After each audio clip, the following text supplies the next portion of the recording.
कीजिए। प्रिय दर्शकों, सभी जानते हैं शरद पूर्णिमा का जो चंद्रमा होता है अपने आप में ही बड़ा शीतल, देखने से ही नेत्र को शीतलता महसूस होती है।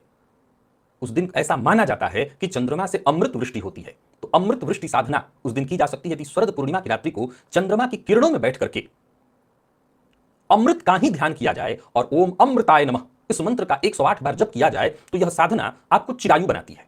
यह साधना आपके अंदर ऊर्जा भरती है और किसी भी तरह की कमजोरी से, गंभीर रोग से अगर आप ग्रसित हो तो आपको राहत मिल जाती है, मुक्ति मिल जाती है। प्रिय दर्शकों, शरद पूर्णिमा की रात्रि को चंद्र जल का भी उपाय किया जाता है। यह उपाय भी बड़ा अद्भुत है। शरद पूर्णिमा की रात्रि को एक कांच की साफ बोतल में पानी भर करके चंद्रमा की चांदनी में रख दीजिए और फिर उसे अपने पास रखिए और रोज सुबह, अब जाहिर सी बात है इतना बड़ा बोतल तो आपके पास हो नहीं सकता कि आप वर्ष पर्यंत उस जल को पी सकें, लेकिन जितने दिनों तक चले उस जल को प्रातः काल उठ करके थोड़ा सा उस जल को पीजिए तो आप किसी भी तरह के मानसिक शारीरिक रोग से ग्रसित हों या आपके अंदर आत्मविश्वास कम हो, स्फूर्ति की कमी हो, यह सब कुछ आ जाएगा।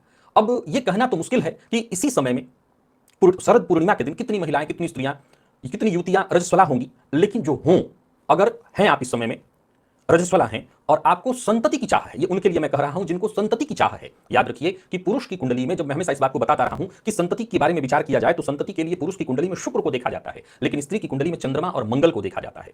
चंद्रमा की चांदनी में, इसी शरद पूर्णिमा के चंद्रमा की चांदनी में रजस्वला स्त्री जाकर के कम से कम संतति की कामना मन में लेकर के, और क्योंकि वो रजस्वला अवस्था में है तो किसी विशेष कर्मकांड की आवश्यकता नहीं है, 30 मिनट तक बस मन में संतान की कामना रखते हुए, सुंदर हो ऐसा मन में सोचते हुए चंद्रमा की रोशनी में अगर बैठे तो यह भी बहुत काम करता है।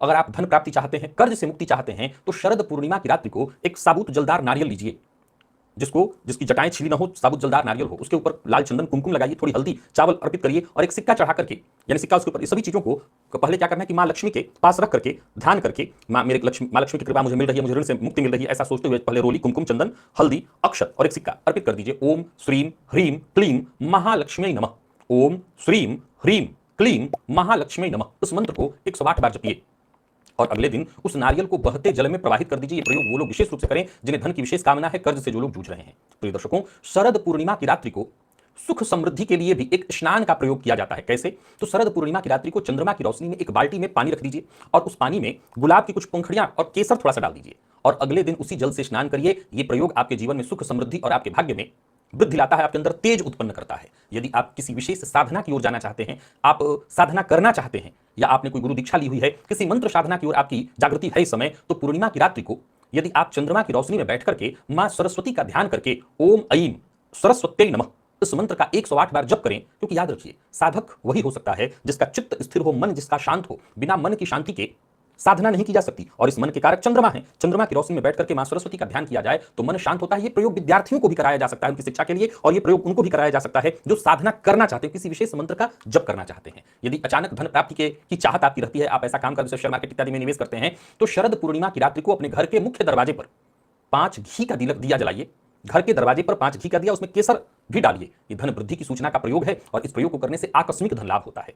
अगर आपकी कुंडली में चंद्रमा किसी भी तरह से पीड़ित है, चंद्रमा के पीड़ित होने के चलते तमाम तरह की परेशानियां, मानसिक अशांति, मानसिक रोग इत्यादि होता है, तो इस चंद्रमा की चांदनी में, शरद पूर्णिमा की चांदनी, जो चंद्रमा की चांदनी है, अमृतमय चांदनी, उस चांदनी में बैठ करके ओम सोम सोमाय नमः इस मंत्र का आप जप करिए और 108 बार जप करिए। प्रिय दर्शकों, इस चंद्रमा की एक और चंद्रमा का उपाय आप जानते हैं, खीर बना करके रखना, जिसका मैं पूर्व में भी जिक्र करता रहा हूं, 16 तारीख को भी मैं जिक्र करूंगा आपसे। खीर बना करके यदि रख दिया जाए चांदनी में और उस खीर का अगर सेवन किया जाए तो मानसिक रूप से ये व्यक्ति को, अगर बहुत कोई कष्ट हो, कोई मानसिक रोग हो, उनके लिए बेहद लाभप्रद सिद्ध होता है।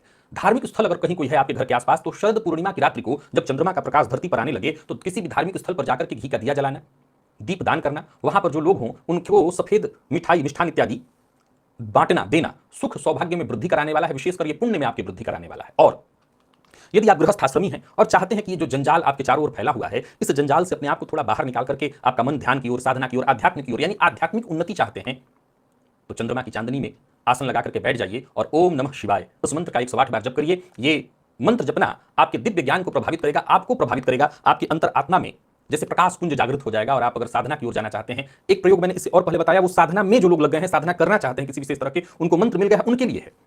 और ये एक वैसे गृहस्थ आश्रमी के लिए है, जैसे मान लीजिए आप बुजुर्ग हैं, घर में आपके पास कोई काम नहीं है, लेकिन आपको बाकी पूजा पाठ में भी ज्यादा मन नहीं लगता है, आपको लगाना चाहिए, उसके लिए प्रयोग मैंने बताया है। आप बस बैठ करके ओम नमः शिवाय जपिए, आपका मन शांत होगा, एकाग्रचित्त होगा और फिर आप किसी भी तरह की साधना कर सकते हैं। तो जितने भी प्रयोग मैंने बताए हैं, 10 के 10, ये सभी प्रयोग कारगर हैं, चंद्रमा से संबंधित हैं। और तो और जितने भी ऐसे लोग हैं जिनकी कुंडली में चंद्रमा विषयोग से, चंद्र ग्रहण से ग्रसित हैं या किसी और तरह से केमद्रुम से चंद्रमा पीड़ित है, चंद्रमा पीड़ित होने का एक मतलब तो आप जानते ही हैं कि आपको मानसिक अशांति हो रही होगी, होती ही रहती है। मैंने जो बाल्टी में जल, गुलाब की पंखुड़ी और केसर डालकर के रात भर रखने के लिए और सुबह स्नान के लिए बोला है, यह प्रयोग जरूर आजमाइएगा। अगर आपको चंद्रमा आपकी कुंडली में किसी तरह से पीड़ित है तो बड़ा कारगर उपाय है, आपको इसका लाभ मिलेगा, इससे सुख शांति समृद्धि सब मिल जाती है, तो आप ये करिएगा। प्रिय दर्शकों, शरद पूर्णिमा की रात्रि अमोघ रात्रि है। याद रखिए, विशेष रूप से उस दिन घी का दिया अपने घर में जलाइए। जो गृहस्थाश्रमी चाहते हैं कि मां लक्ष्मी की कृपा उनको मिले, आप दीपावली के दिन भी वैसे ही पूजा करिए।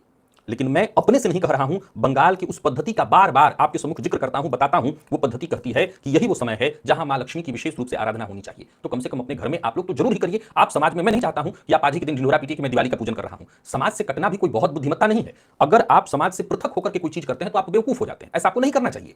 अगर मुझसे भी कोई कहे कि मैं जहां रह रहा हूं और वहां अगल बगल सबको कहूं कि भाई ऐसा है कि गलत है, आपको नहीं करना चाहिए दीपावली, गलत कैसे है? आज वर्षों से चली आ रही परंपरा है, शास्त्र में इसका विधान रखा गया है, तो गलत कैसे हो सकती है? गलत नहीं है। मैं पुष्टि कर रहा हूं उस परंपरा की जो कि बड़ा मायने रखता है, विचारणीय है। मैं उस परंपरा का खंडन कर ही नहीं रहा हूं। उस परंपरा की भी मान्यता है, उसको माना जाए। उसी तरह से मैं दीपावली के दिन मनाऊंगा। मैं 3 त्रिदिवसीय, हालांकि मैं साधना कराता हूं मां लक्ष्मी की विशेष रूप से। मैं बता तो रहा हूं कि वो समय ही साधना का है, वो समय विशेष रूप से साधना का समय है। और ये जो समय है मां लक्ष्मी के लिए घर में दिया इत्यादि जलाने का, तो आप अपने घर में जरूर घी का दिया जलाइए। कम से कम एक दिया तो रात्रि भर जलने ही दीजिए। ये प्रयोग अवश्य करिएगा। चलिए चलते हैं राशिफल की ओर।